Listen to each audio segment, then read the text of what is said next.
everybody.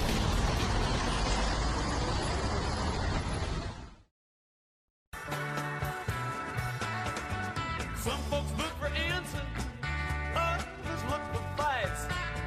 Some folks up the treetops just to look to see the sights. I can tell your future. All right, welcome to the PNW Basketball Coaches Show, everybody. I'm Sam Michael. This is something we do every couple of weeks with both Courtney Locke and Boomer Roberts, usually with Courtney Locke, but Coach Locke has a prior engagement tonight, and we will talk to her in a couple of weeks. So that means we get a little bit, kind of cut the show down a little bit, but get a little bit, about 5-10 minutes extra with the men's basketball side of the program. And that is Coach Boomer Roberts. Coach, congratulations. The largest road victory in PNW basketball history, and he did that yesterday. So congratulations is in order to start off today. Thanks, Sam. It was a lot of fun. Really proud of the guys. Not just that we won, and not even the score, just in the way we responded, the way we learned, the way we grew from Saturday to Sunday. Was really impressive, and this guy had a lot to do with it. And that guy next to you is Anthony Barnard. And say your last name, because I've been told about 50 different ways to say it. It's from I always say Barnard, right? Is that correct? Yeah. Okay. So yes, that's correct. Yeah. Right. So people told me, I've heard people say Bernard and all these other different things and different emphasis on different syllables. And I think I've had it right all these years. And I know Coach just calls you AB, so I've even started to do that a little bit as well. I feel if Boomer says somebody's nickname, then it kind of gives me the right, I guess, to say it as well. But I'm glad I've been saying it right. So let's talk about this weekend first, but and then we'll go into your career now. You've been with this guy a couple years here, been part of this program your third season. And like every basketball player, there's ups and downs. You've had health problems. You've had to overcome other issues to stay on the floor and all the things with that. Talk about this weekend first, and we'll go into some of that other stuff after. Cool. This weekend was big for us. We're coming in this season with a lot to prove, and I know we're a lot better than the past 2 years. So, I mean, honestly, I'm just really excited for what this season has to come. But this weekend was really about, just overcoming adversity. The first game they played better, and it was just clear to see that. And then the next day was all about toughness, and I thought our team showed a lot of toughness and resiliency, and just a lot of fun to play with my team and everyone out there. Honestly, it was fun. So you have the big victory on Sunday, but Saturday you got down, then you came back, got within a possession, and then ultimately Michigan Tech was able to pull away and end up winning by 9 points. What do you think was different from Saturday to Sunday then? Obviously, you kind of learned some lessons, as Coach said, but different energy, maybe different preparation. What was different about those two games? I think our first game, we came out just a little loose and not focused to the point where we needed to be. I think, we just weren't ready, and it showed. And I think we really bounced back the second day. What did you guys learn from playing some of these tougher D1 opponents that you had a chance to do? Obviously, the latest, and we got to see it in person here, was against Valparaiso, but you had some tough tests where you went on the road, played some really good, high-quality Division I opponents to get you ready for what is as close to Division I as can possibly be in the D2 level with the GLIAC Conference. But what do you think you learned from playing those teams and playing some of them really, really close and even down to the wire in some situations to ultimately get you ready for this schedule that is not going to be easy with Friday, Saturday for the most part, nonstop conference?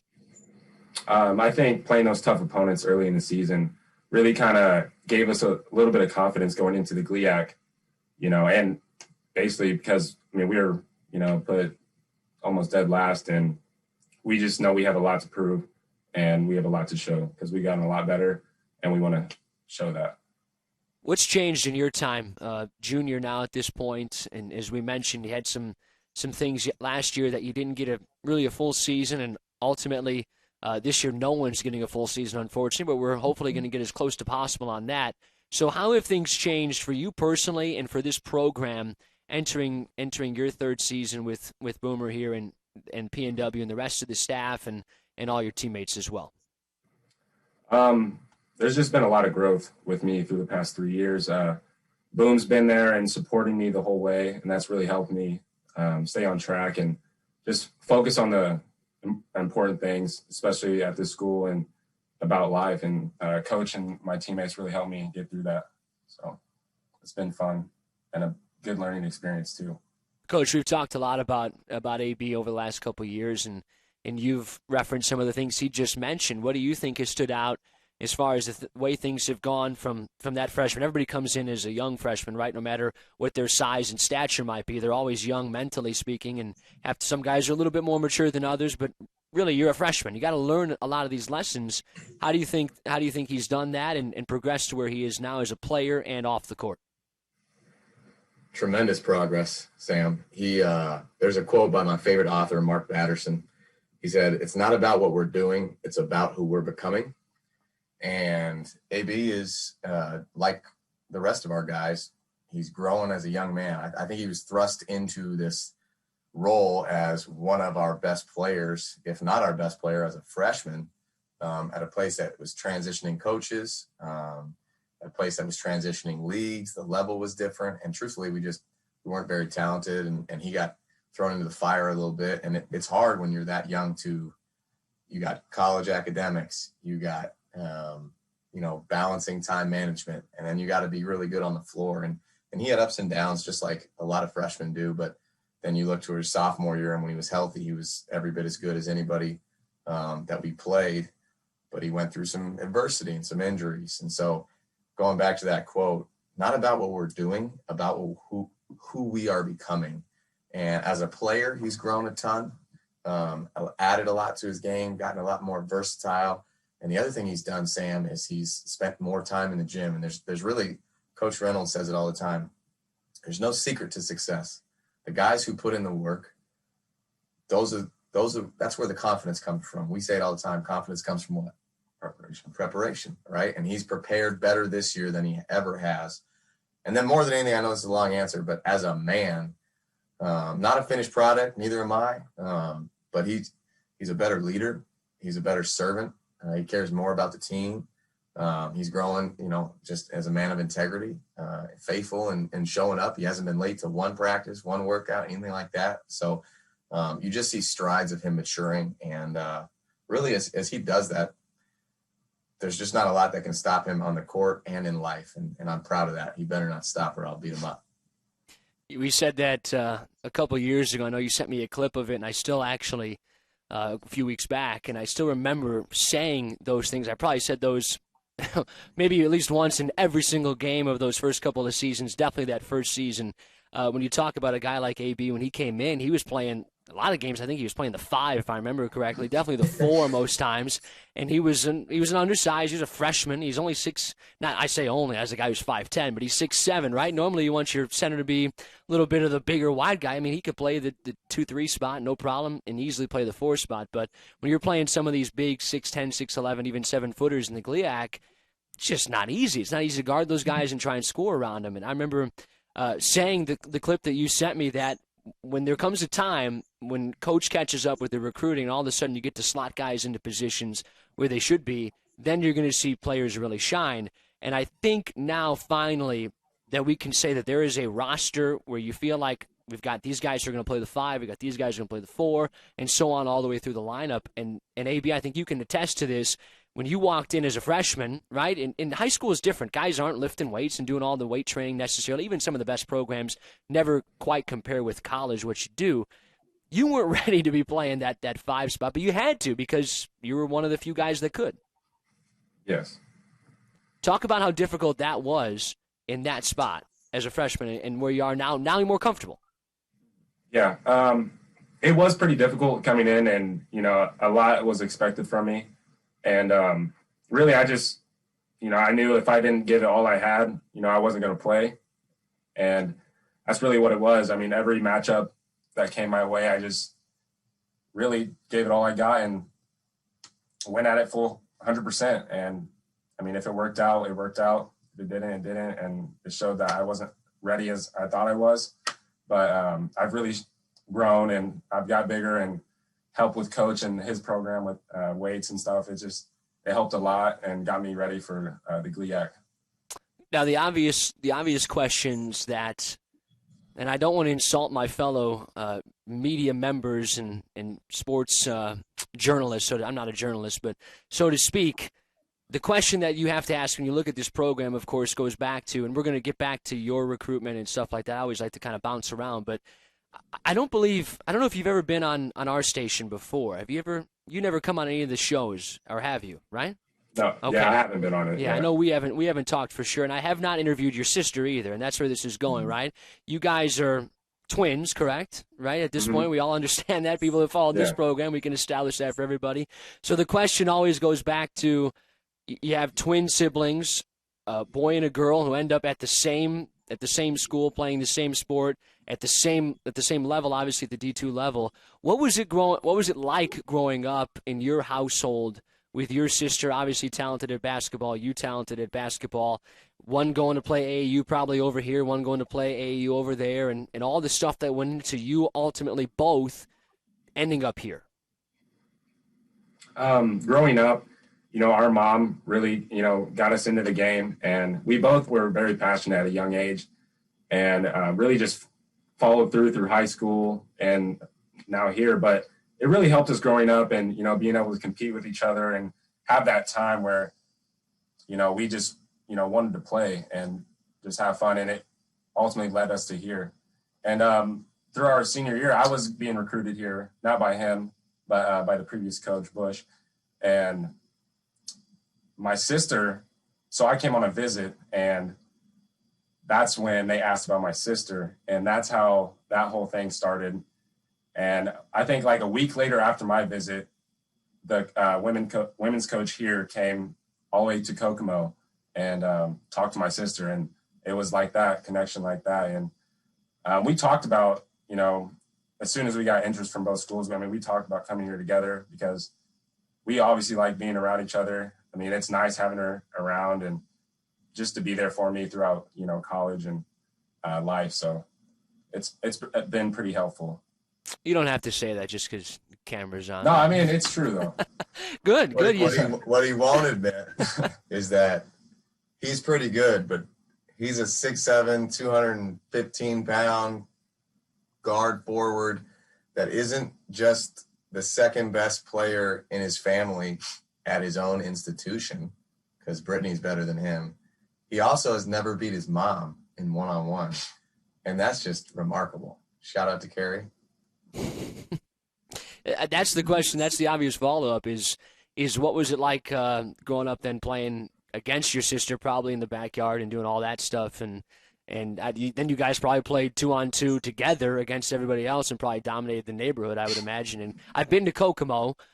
We played years ago when I was half my age I am now. We played a baseball state tournament there, but that's about the only time I've been there. I don't think it's necessarily a huge part of the state of Indiana, so you guys are probably some of the best basketball players in town at that point and had an opportunity to run the courts, I would imagine, when you guys were a little bit younger. Yes, it was fun growing up and having those siblings that played basketball, and obviously it was very competitive. Me and my sister and my younger brother as well. Us three would just go at it all the time in the backyard, and I think that just helped us really just grew our passion for the game because we were always, playing it and trying to get better, trying to just get to the next level. And our mom was definitely a big motivator and huge help for us to get there, and especially mentally because she played at that level as well. So, yeah, a lot of bruises and scratches and, just a lot of competitiveness throughout our family, and it's helped. Let's talk mentally and talk a little bit more about that and kind of go back to where we were a couple minutes ago with the idea of where you were as a freshman and where you are now as a junior. Let's go to where the team was when you were a freshman and where you guys are now as a junior. I've watched, as a sports fan, everybody's got their favorite teams, and you feel like you're invested. You call yourself a diehard and all that, and you take losses sometimes tougher than the players do because they learn how to cope with them better. The fans get all emotional sometimes. And as fans, a lot of people up here are Cubs fans and Sox fans and Bears fans, as we saw yesterday as well, so they know what it's like to lose games and not enjoy the fruits of winning. You guys had to, let's just be straight, you had to go through that your freshman year. What is that like mentally, knowing when you come in, you know what you're doing, right? You're taking over Boomer's taken over, and there's a regime change, so to speak, with the head coach. There's a jump in the league as far as from NAIA to making that jump up to D2, and not just, like we've always said, not just D2. It's like, oh, that's a big jump. But it's D2 in the GLIAC Conference for basketball especially, which is very difficult. So what's it like when you're playing and there's just not a lot of, so to speak, rewards, right? You do your thing. You might get a double-double, but you lose by 12. And that feels good for yourself, but you want to win, and you want W's. And that's what's important when you're playing is getting wins. Obviously, the off-court stuff is too, but I can imagine it can be really taxing mentally on an 18, 19-year-old kid to put all that work in and not see the W's stacking up. At first, coming in, I was just excited for the opportunity to play at this level, and confidence and the confidence boost from Coach Boom really helped me. It was definitely taxing on my mental throughout the season, but yeah, and honestly, I don't think I went through a lot of stuff my freshman year and ups and downs, and I don't think I'd be able to get through it without Coach Boom and the staff and the team, pushing to get better and focusing on the end goal and not what's going on right now. Because, yeah, we were losing by, 15, 20 or losing close games, but I knew that, stay the course and we'll get there. Talk about the roster that you have now, as you mentioned the recruiting, and Coach will ask you the same question in a second, and we've talked about this, but talked about the guys that Coach has been able to bring in now to take the pressure off of you, so to speak, to where you don't have to play certain positions that just aren't as comfortable, but also the idea that you've got the supporting cast, and then they've got you at the same time as their supporting cast to feel that they don't have to do everything on a given night. If you go 2 of 8 from the field and only put in 4 points, that there's a guy that's going to pick you up because there's talent all over this roster now.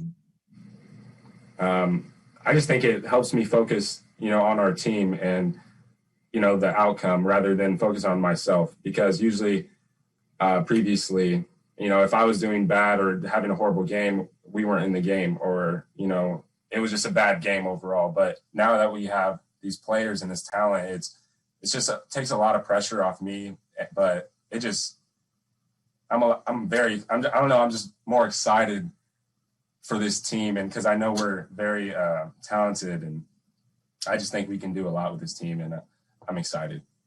Boom, same question, kind of similarly from this perspective of when you're coaching guys, and you've been in this position obviously a couple years ago, right, where if AB, he just said it, if he had a tough game, chances are, unless somebody really outperformed their averages, it was going to be tough for you guys to compete on a given night, especially if you're in conference play. Now, he could struggle, maybe get in foul trouble early. That's not ideal, but if you put him on the bench, you feel like the guy you're going to grab is going to be solid in that respect, that you're not losing as much on the floor. Now you got pressure off of guys, pressure off of yourself as a staff, and when it comes to preparing for these tough opponents. Yeah, I think our front court has really been overhauled from when we got the job. When we got the job, we had him and one other guy that was 6'7" or above. And in the GLIAC, I mean, there's teams that have 9 players, 10 players that are 6'7" and above. His freshman year, my first year here, there was one team that played 9 guys that were 220 pounds or more in the rotation. There are NBA teams that don't do that. So we were significantly undersized.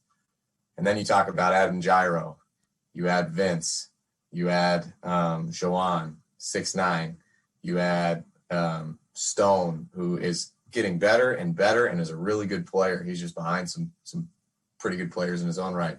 You add Pete Gago from Triton, one of the best junior colleges in the Midwest. And all of a sudden we have a bunch of guys that are 6'7" to 6'9" and strong and athletic, and they compete every day in practice, which goes unseen, which makes each other better. And then, one guy's not performing great, the other guy picks up his slack. Him, Vince, and Gyro together is a really tough matchup at the 3, 4, 5, just because they're physical. They all shoot it.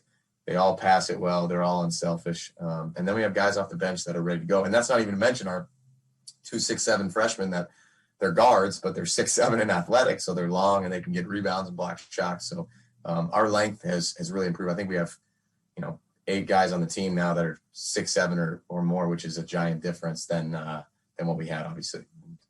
Yeah, we saw over the weekend, if you just check the box score, when it comes to you, Anthony, is kind of that both sides of the spectrum what we're talking about, which is Saturday nights, you go 3 or 4 from the field, didn't take a bunch of shots, 6 points, right? Kind of quiet. But then the next day you lead the team in scoring, and you have maybe one of your best performances overall as a part of this basketball team, as a part of this program. So it's that mentality of, yeah, you didn't bring it maybe Friday night, maybe shots just weren't there and stuff like that, but then all of a sudden everything opened up and you had that different change of confidence when it comes to Sunday afternoon in a big victory. So what do you think it is that goes into those two sides of the coin on performances, and how you're able to just, at this point now as an upperclassman, say, you know what, wasn't my best game, maybe I could look for my shot a little bit more.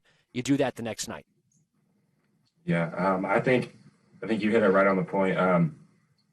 Saturday night, shots weren't there, or it wasn't my night, but I think the growth after the game and realizing that, yeah, it wasn't my best night, but stay the course, watch the film.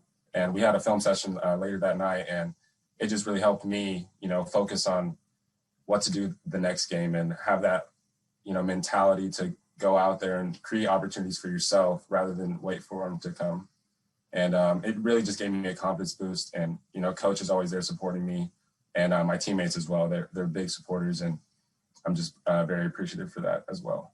Coach, when you have a film study like that, what's on the conversation? What's the breaking down the film? It's a tough loss. You're a little bit angry probably the way you guys may have played, as you mentioned, but you got to have a quick turnaround. This year more than ever, you got to have that quick turnaround and get ready to go the next day. So what kind of goes into the conversations of this is what we need to do a little bit better in these different spots?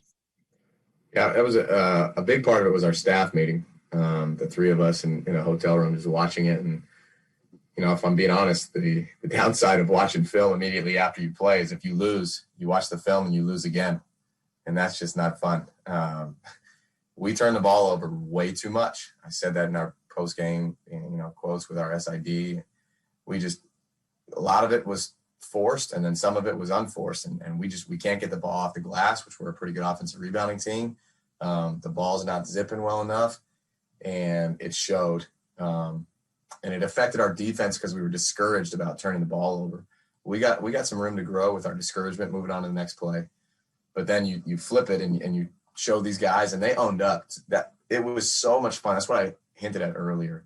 Not the way we won. Not that we won, and not that we won by 24 on the road against a team we had never beat that was picked second in our league, really well coached. Those are all great things. It's the fact that we took what we saw on Friday and what we did on Saturday. We learned from it. Everybody said, man, I can play better. I can not turn it over. I can get in a stance. I can get off to the ball. I can box out. Everybody owned it. We flipped it on Saturday or on Sunday, and it was a giant difference. No sensitivity, no woe is me. Just let's go out and be who we can be. And it was a lot of fun as a coach because these guys owned it, and that's what you want. Yeah, we saw against Valpo, both teams, you guys and the Crusaders, had some problems with turnovers. And then you mentioned 25 turnovers Saturday, but you cut that number in half. There's a lot of coaches in half and then a little bit extra. There's a lot of coaches who would love 11 turnovers is a solid number. As you mentioned, 25 is going to be really, really tough to win. So that's the biggest thing. That's kind of the thing that I think we've noticed, doing the games with Coach Hayes last year, that at times things would kind of spiral for like 2 or 3 minutes, and all of a sudden you go from a back-and-forth contest to the other team's up by 8 to 10 points, and you ask yourself, what the heck happened? And it was some turnovers and some hectic, easy buckets off those turnovers, and then you got to call timeouts, and by then it might be a little bit too late. That's a big part of it. And you nailed it. That is 100% accurate. I will say there's a caveat to this. Our teams are never going to lead the league in limited or in the lowest amount of turnovers. We play with more pace probably than any team except one in our league. We averaged the third most points per game last year with a team that wasn't the third most talented team. So we play with a lot of pace. So there's a lot more possessions. So there's going to be a lot more turnovers. 25 is too much. 20 is too much. 18, 19, that's too much. But sometimes you can really zip the ball. Like we've had games where we've had 25 assists and 17 turnovers. Now, we don't want to turn it over 17 times. But one of the reasons why we do that is we do give our guys a lot of confidence to go make plays. We talked to one of our guys after Saturday game, and he just said, I thought I could make the pass. Well, obviously you didn't. But the fact that he has enough courage to say, I can make that pass. I want to coach guys that believe in their ability to pass it, to shoot it, to guard it. Steve Nash, everybody talks about his vision. Well, that dude led the league in turnovers multiple years, and nobody says anything about that. You know why? Because he also made big-time plays. Now, everybody can't turn the ball over on the same night, which we had, and that was a problem. I'm not making an excuse. But we play with confidence. We play freely. This team has not played together a whole lot. And so when you have nights like that, it's like, man, I got to own it. I can't do that. I got to learn from it and grow. And cutting that from 25 to 11 was special. But we're just never going to be the team that has 5 or 6 turnovers, because we do play fast. We do play freely.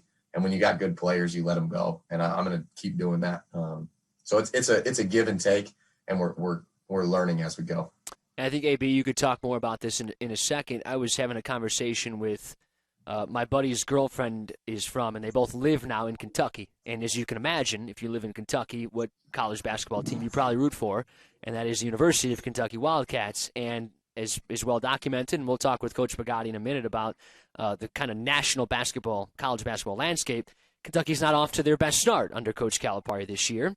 And I was talking to her about it, and she's like a diehard, a big-time fan. And she tells me, you know, maybe time for Cal to go. And people, the average outsider would say, no way, not Coach Calipari. I said, why would you say that? He goes, he's still getting talented. He was a number 2 recruiting class last year. And she said, you know what? To me, his offense, she used the word archaic. She says to me, they're too slow. Guys don't want to do it. I said, I don't know if guys don't want to do it. He's still getting a lot of first-rounders to come in there and play. I don't necessarily agree with her.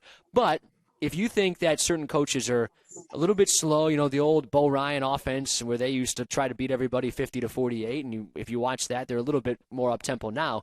I think, AB, you might agree with this, that, yeah, we might turn it over a couple more times than we'd like to, but it's a lot more fun, and guys love to come play for this side of the basketball as opposed to, yeah, we'll take our 50-48 win if we have to get it, but this is a lot of fun.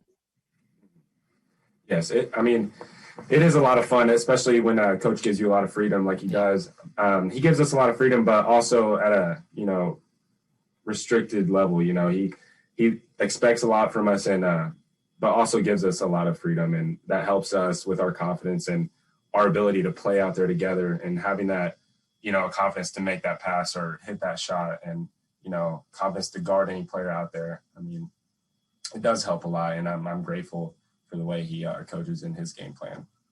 Well, as we know, we're going to be plenty busy over these, I know I will, over these next couple months, as every weekend, either one of you guys or Coach Locke's women's team will be at the Fitness and Rec Center here right across the street from us.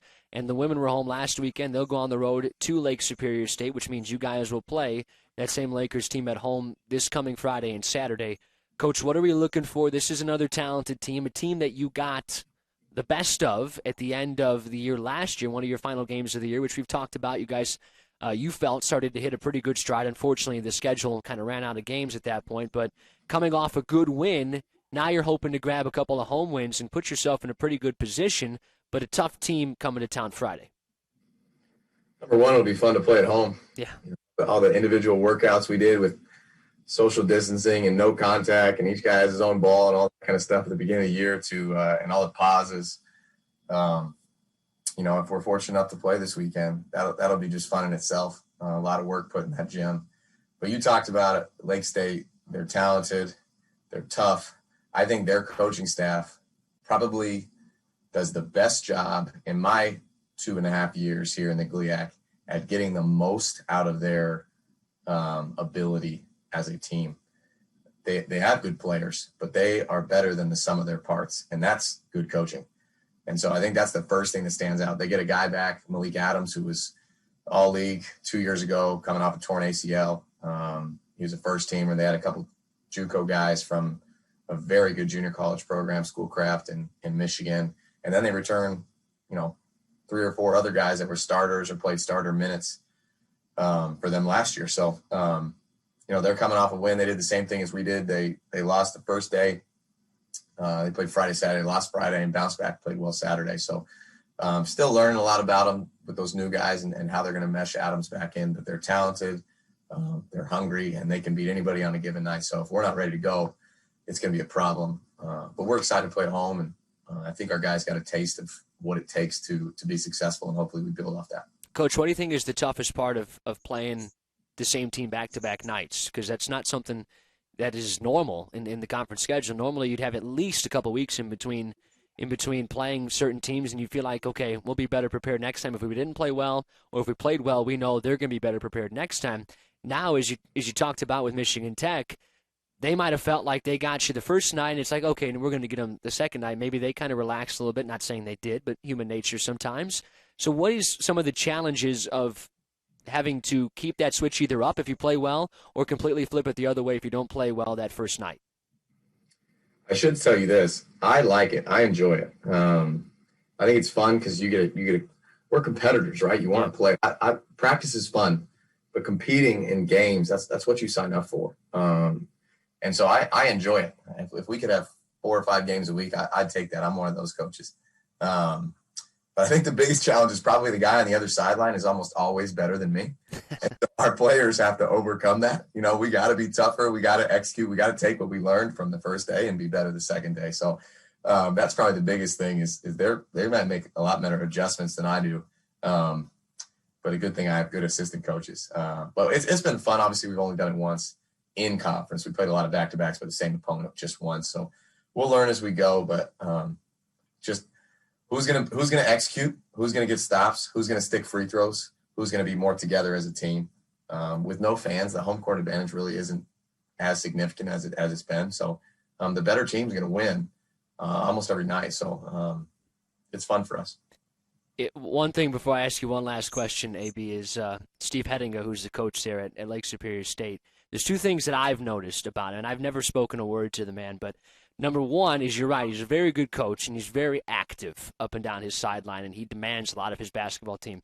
And number 2 is he's always very well dressed, and I've noticed that. He's got very sharp suits on, always. So I guess we'll have to see, because I've noticed, and from watching IU and Purdue this year, that a lot of the coaches have gone, I was going to ask you, have you gone to kind of like what I'm wearing right now, which is a little track jacket deal, and the suits seem to be out. I don't know if they're ever going to come back. It's a polo and a half-zip game, and my assistants are all fired up about it. And I like it, but my problem is I have all these suits at home. If we don't wear for games, where am I going to wear them for? You know what I'm saying? I can't go out on a date. I got 3 little guys at home. Our dates are when we put them to bed and we eat leftover chicken. You know, that's a big night at the Roberts house. So yeah, I guess it's the future, though. We'll see. So do you think that they're done for good? I'm hoping they're not, because, you know, I was watching, as I've always been an IU basketball fan, and that's kind of, you can't say that around. It's taboo around these parts. But Archie Miller, I thought he was getting really nice with the Blazer game. He had like the checkered Blazer, he had a nice red one, and it was mixed in. I'm like, I need to get me one of those. But I mean, I told Coach Jennings, who filled in for me over the weekend when I was out of town, I'm still coming with the Blazer. You know, I'm going to be on. Hey, dress camera. well, play well. It's a self-confidence thing. For us, it's I'm going to dress how I dress. You guys better play well or we're in trouble. Yeah. Because, you know, I pulled out that nice Blazer at the end of the year, and I was being told that I needed to come back down. Yeah. Swaggy, very swaggy. Let's end on one last serious note, AB, is playing for Boomer Roberts, and I joke sometimes about it, but there's a level of playfulness that goes with that, and there's so much seriousness and respect from my part, really, that leads to that level of joking. But on the serious level is the mentality that he has. He talks a lot about the family and stuff like that, and we referenced on the last show how complicated that's become this year due to the distancing and all that stuff. But you've gotten as big a taste of that as anybody has as part of this program. What does that mean to you, and how important is the right question? How important is that to you to be a part of it? Coming in, Boom, you know, he's a little goofy, but we love him. He's a great guy, and honestly, you just have to respect everything he does. I mean, he does it with integrity and just with love, everything he does. And, I mean, it's hard not to respect that. And I think everything he does, he shows that, you know, he just loves us and wants us to become, you know, good men and honestly just get better in basketball and in life. And he does that every day and pushes us every day to be the best that we can. And I'm grateful for that. You know, I'm a great coach and just a great head on his shoulders, really. And he gives me a lot of confidence, and I can ask for a better coach. It wouldn't be a show if we didn't at least right at the end here, right before the gun, make fun of Coach Coach's beard. But he needs to work on that, and then we'll then we'll complete the whole package, right? Once he fixes that up. See, I shaved a little bit. But guys, it's great to talk to you. Thank you so much, and we will see you this weekend. And I'm excited because I missed the games this past weekend. I was in a little bit warmer climate, but I was paying attention to everything going on, and now I'm excited. We're going to lock in. We're locking in. I'll be here the rest of the year. Don't worry about that. So great to see you guys. We'll see you this weekend, okay? Thanks, Sam. Appreciate it. Thank you. All right, guys. Thank you very much. That is Anthony Barnard and also Boomer Roberts, the head coach, and one of the most important players on Boomer's team is AB. And they will be in action this Friday against Lake Superior State. Here's something to look at, right? I was asked to promo this, so we will. Fan cutouts available for the folks. Unfortunately, and if you listen to my show in the afternoon, you know I would love to see some fans in attendance, but the GLIAC has made that impossible to do, unfortunately, and we understand the safety and all the stuff that goes into what is going on with the virus and everything with that. But the most important thing is that you can still be a part of these basketball games in some capacity. Of course, we will have every single game that is going on throughout the season, both the women's and men's basketball games, and a lot of hockey and volleyball as well. $40 for the general public. That's for the whole season. You get your cutout at the game. You can still be a part of it, and you help out PNW Athletics as well. If you're a student, it's only $20. You can head to pnwathletics.com. Available throughout the season. Also displayed not just at basketball, but at volleyball and hockey games as well. So be a part of that if you possibly can. We encourage you to. And I'll tell you what, as much as I would love to see, and we're seeing some places, and it disappoints a little bit because I think we could safely put at least some people in the stands, but the conference made that decision, and so we stand by it. At least it looks a little bit better when you've got something in those stands, and so be a part of that. At the very least, to help kind of create that home court setting. We would love you if you could, and it just helps out PNW Athletics as well. So, again, pnwathletics.com, fan cutouts available. You see some on your screen right there, Coach Locke, Boomer, and also our PNW Pride Lion mascot as well right in the middle. You could have your face in the stands. We'll have it on screen for you all year. Even if you, like me, if you don't love your maybe the way you would look